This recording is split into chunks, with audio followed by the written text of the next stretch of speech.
Vulnerability fosters good emotions and mental health. Vulnerability also is a sign of courage. We become more resilient and brave when we embrace who we truly are and what we are feeling. The Vulnerable Scientist podcast is a space for scientists who are honest and authentic or are working towards it. Join the vulnerable space by either sending an audio using the link on the show notes talking about your highs and lows as a scientist, or by contacting Sarah Nyakeri, aka New Biochemist, to schedule a chat.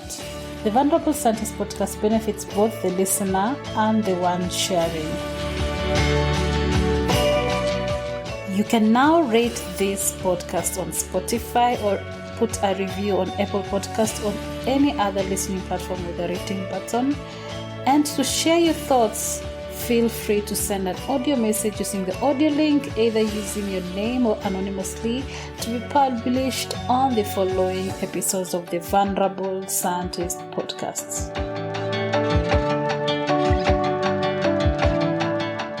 Are you wondering what I use to upload and store my website spaces? Host Pinnacle. I've been using it for over 2 years right now and it has never disappointed me. So host your website today using Host Pinnacle, cheap and affordable and reliable services. To start experiencing Host Pinnacle goodness, click on the link on the show notes and you will not regret your decision.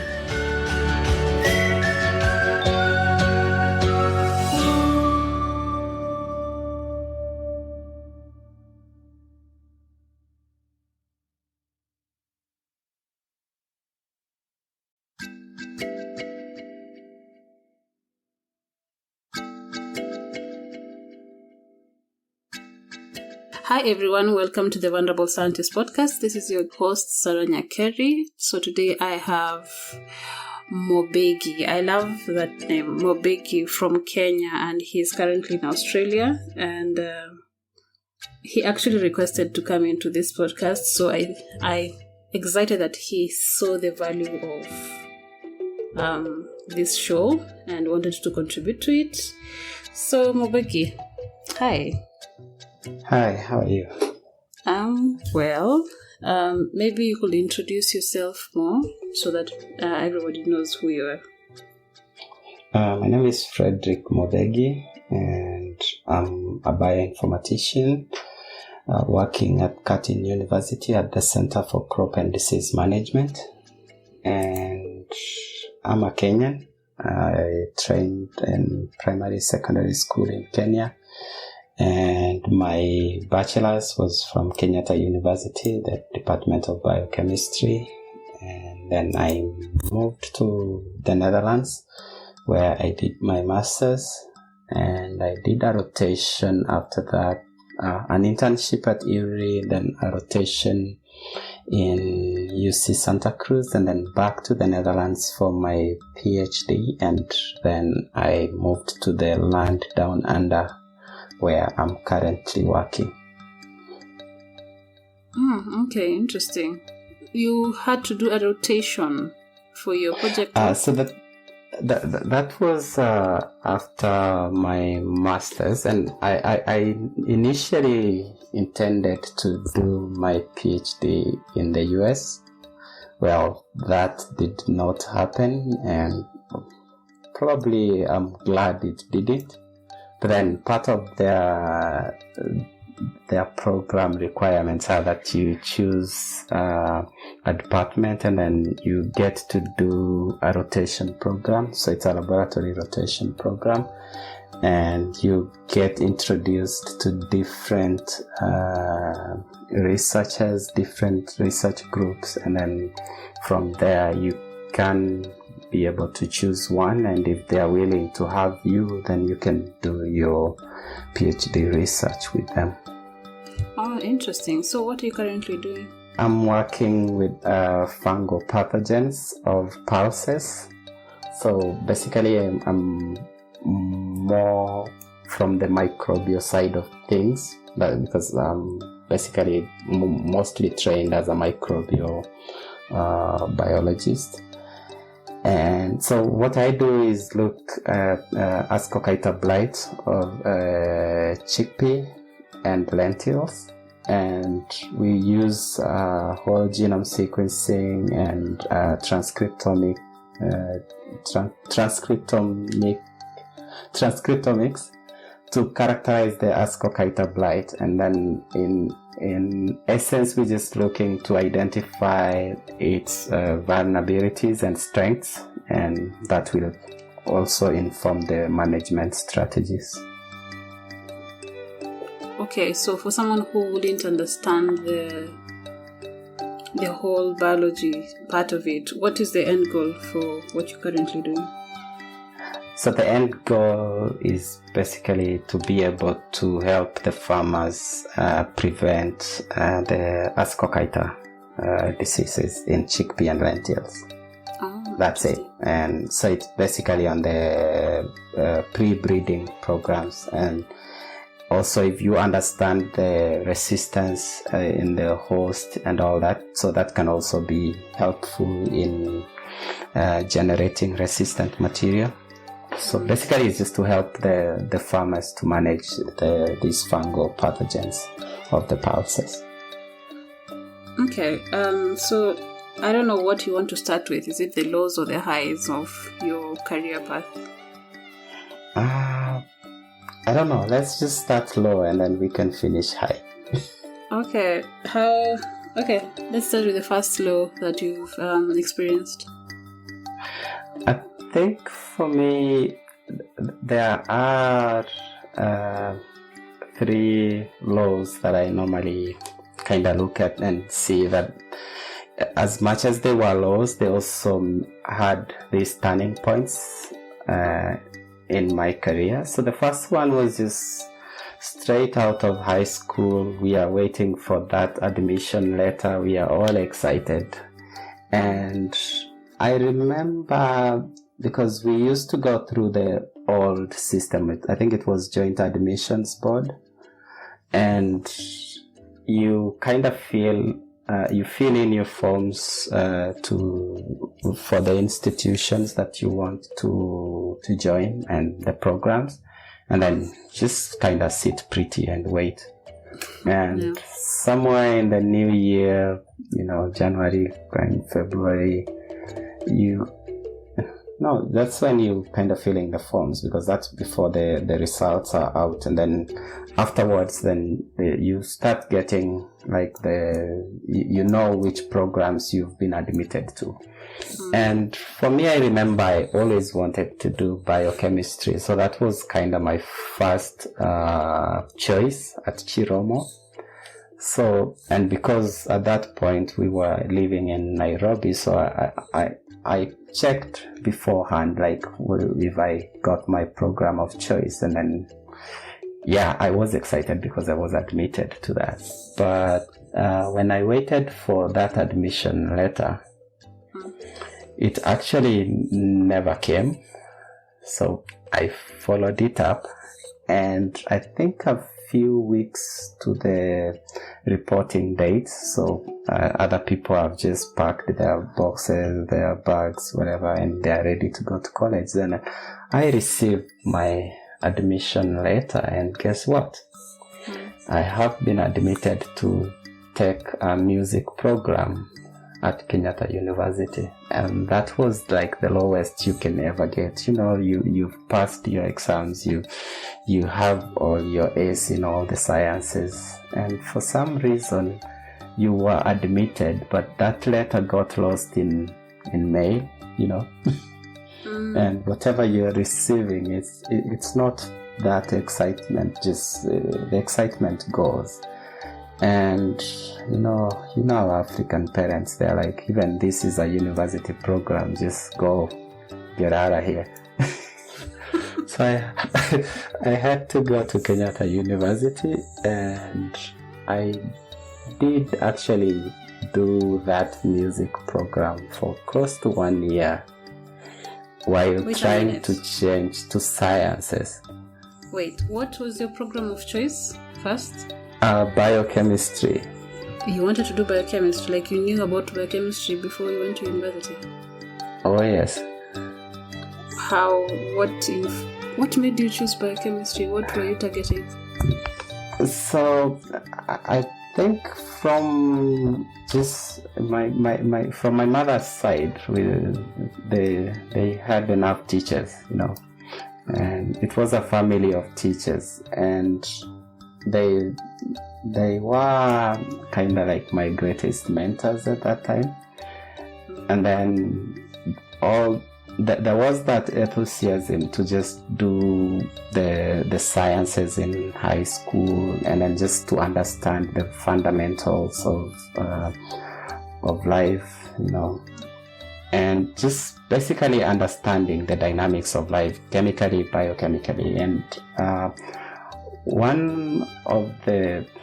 wasn't like the brightest student, so I knew I can't make it to medicine. And one of the things I understood early enough was when you don't make it through medical school, they send you back to do biochemistry or to the Department of Sciences.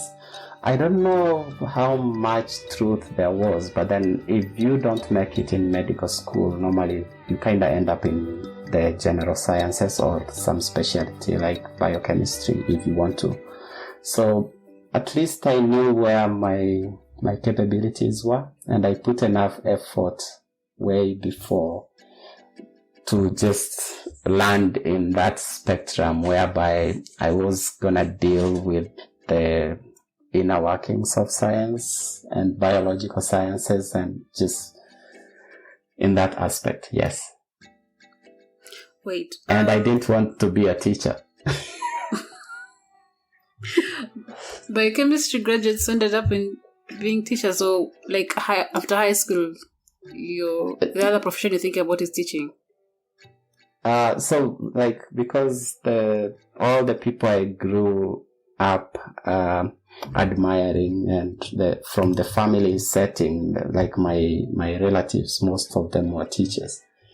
And I guess they had instilled it in us that there is not much in teaching. It's a noble profession, but then so there was that. And mostly when we had all these discussions with them, so we also had a really nice career conversations at high school. So I kind of got to know about this course way before joining. Oh, okay, interesting. Yeah, so back to Kenyatta University.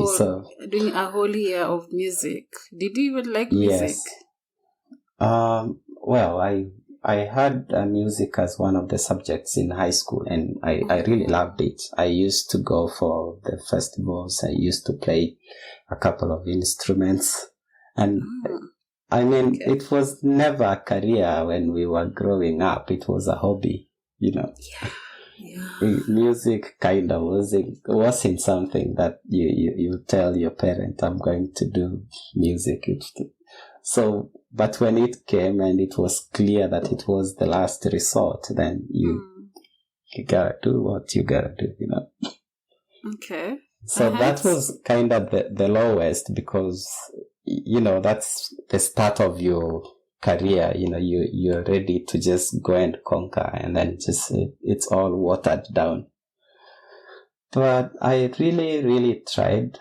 I tried hard. Like I gave those guys at administration hell. I was there daily until at some point I think I got to meet the registrar, and when I explained my case to him, and he asked, so if I allowed you to transfer today, will you be able to catch up with the rest? And I said, I've been studying the whole of this semester from the science side of things. And I think because it was approaching the time of they were going to do the exams. So he said, okay, then you can change. And I just actually went by himself down to the administration block and got my file and everything and approved the changes. And I was grateful, and I actually sat for those science exams. And then for each of the subsequent years, I was studying like the courses for that particular year while doing all the other backlogs. So I was that student that went through college taking like 9 or whatever courses for each semester throughout. So for your system, you had to choose, like, I don't know, I was not in KU, but I think you guys had to choose which units you want to do in a semester. I don't know. There is a compulsory, I think, courses that you must take. And then there are the electives. And for the compulsory ones, you really have no choice because it's part of the core curriculum. You have to follow them through. But the ones you have to choose, so the elective ones, so you kind of have to choose them from the departments within the biochemistry and biotechnology department, I think. And also the zoology, whatever, the other side of campus had to offer. Well, it's the resilience for me. Like, you know, you're not, already this is 1 year, you've not been into the sciences, then you go ahead and teach yourself units in sciences, not knowing if they will accept you. Then they finally accept you, and you're still also doing another course. You're still reading for another course. That's interesting. Yes, so that it was a time, and I think it took a nice turning point. And I finished together with my cohort, the ones we were admitted with. And so the second law, that comes after bachelor's. So this was the next step to a master's program. And there are these scholarships they give, I think it's Chinese or Japanese government thingy. It's a joint scholarship, and you have to go abroad to China. I think it was China, the Chinese government thingy. Yes. So for some reason, I think whoever was writing that advert didn't say that they are strictly meant for civil servants. And so I was working for Nairobi Pathology at that time. So I just finished college. I just finished my bachelor's, and I'm working as a lab technician. So I see these scholarships going around, and I was so excited about scholarships. So in my final year of at Kenyatta University, I think I applied like 5 or so many scholarships. And so I applied for this particular one, the Chinese government. So it was a joint Kenyan-Chinese government, and you have to go through all the vetting, get a university in China. So for me, that was Nanjing.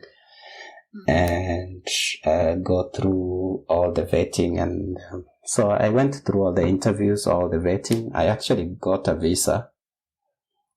And on the pre-departure, that briefing, so some guy comes and then he's checking around things, and he asks me, so where do you work? I say Nairobi Pathology.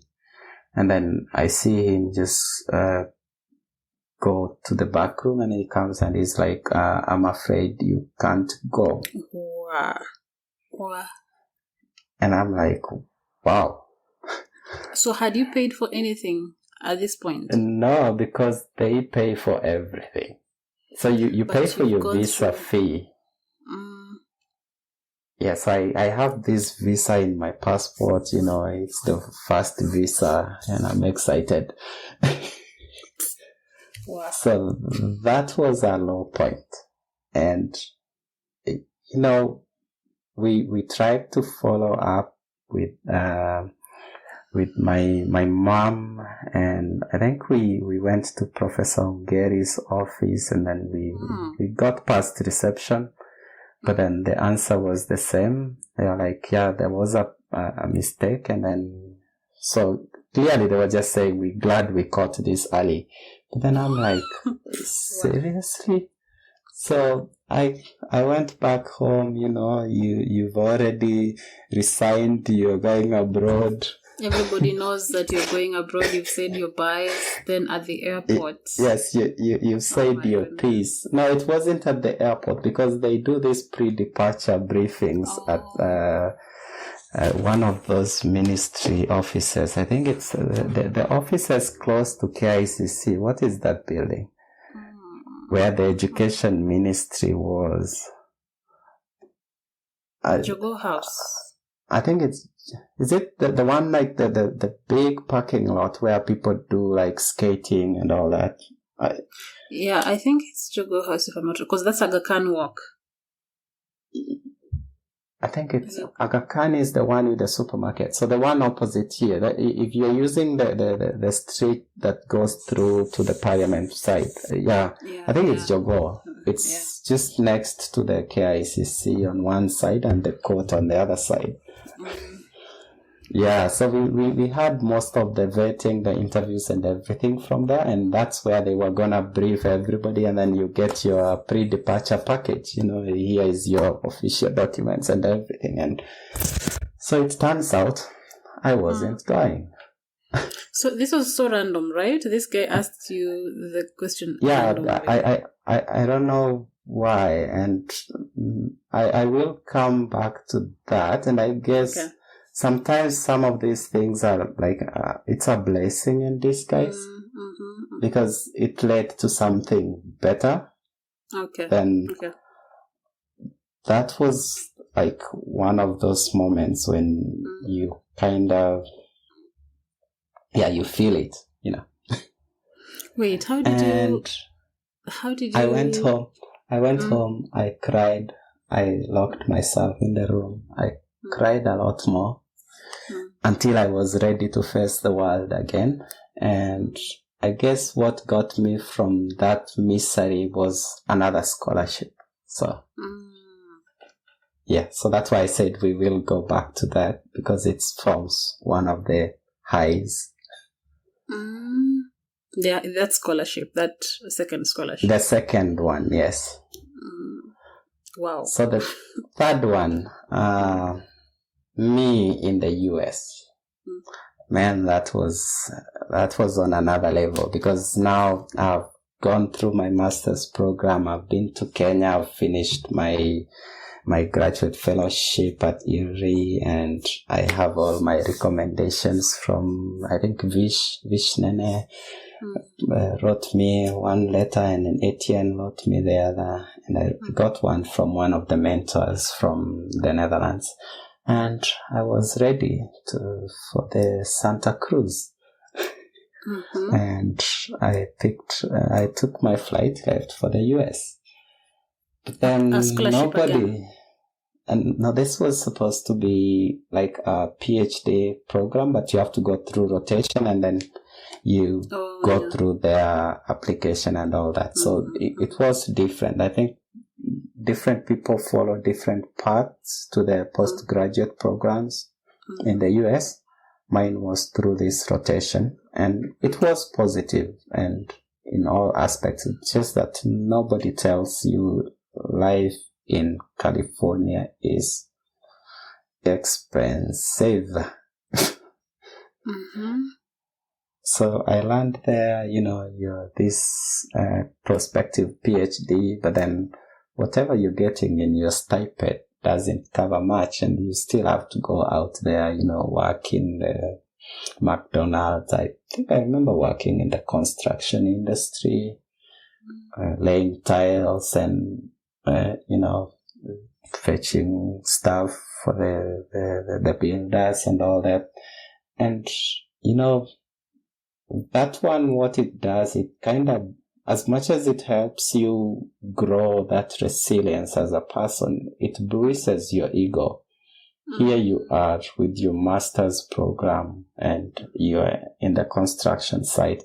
And, when somebody makes a stupid comment like, why did you even study? What's the point? You feel it. Yeah. So I could say I tried to have these conversations with the program coordinator and with the PIs there, and I was like, we need to change the structure. I top up my stipend and all that, and I think eventually when we couldn't get anywhere, I just booked my one-way ticket back to Kenya. And I didn't know what I was gonna do or where I was gonna head next, but I just booked a one-way ticket and I was out. You wanted to go home? Yes. Huh? I guess those three, I mean, we get more ugly ones as we progress into academia, but those three were specific. They were these moments that were defining, but then, yeah, in a sense, they also steered my ship in the direction that probably God intended it to go. Mm-hmm. Yeah. That's interesting. So you just quit. Like, I'm just imagining, there's this opportunity that someone has gotten, and they go through some hardships, and instead of choosing the program, they choose themselves and decide to go back home. That's a very, huge step. And it requires, I don't know what it requires, but it's because, you're coming from US and you're quitting and coming back to Kenya. Like, if someone hears that you're coming back to Kenya, everybody wants to go to US. Most people, okay. So my mother thought I'm nuts. It's like, why are you okay? Really? Everybody is going the other way, and you are going against the traffic. Yeah. That's interesting. I like that. I like that. You didn't even know where you're going to. You're just going back. You're just going back home, and that's it. Yes. You're tired, and I love that you made that decision when choosing yourself over toxicity or over a bad environment that is not good for you as a person, over things that people treasure a lot. So I guess at least I knew what I didn't want. Yeah. And I guess this, it has a positive effect. Like, it has served me in my later years in career, like when I'm in a department and if you feel like you're probably not appreciated or things are not going okay, and you converse them. And I mean, it's one virtue that it left with me is that you kind of know how to negotiate your position. Mm-hmm. And if it's not working, it's not the end of life, and it's not a life sentence. You just, you gotta just, how do you call it? Conserve your dignity and move on, It's okay to say goodbye and part ways with bad company. So yeah, it helped me in that way. Yeah. Okay. So you said you're just talking about 3 laws.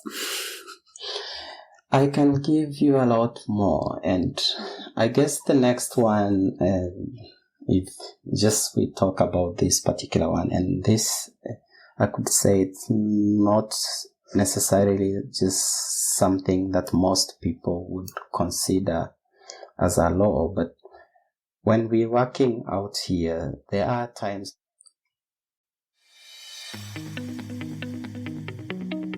Do you want to start your own podcast? Start with some simple gear that you already have and a quiet space. Simple gear includes a microphone, editing software, and host of your podcast. Simple microphones include the ones on your phones and computers, or a simple recorder, which you can upgrade later. For the editing software, I use Audacity, which is free and simple to use. Buzzsprout, which over 1,000 other fellow podcasters like me use, is one of the podcast hosting providers you can use. Buzzsprout has helped me link my show on every major podcast platform. With the endless number and regularly updated tutorials and good customer service support Buzzsprout offers, my podcasting journey has been made easy. Following the link in the show notes, let Buzzsprout know we sent you, gets you a $20 Amazon gift card if you sign up for a paid plan, and helps support our show.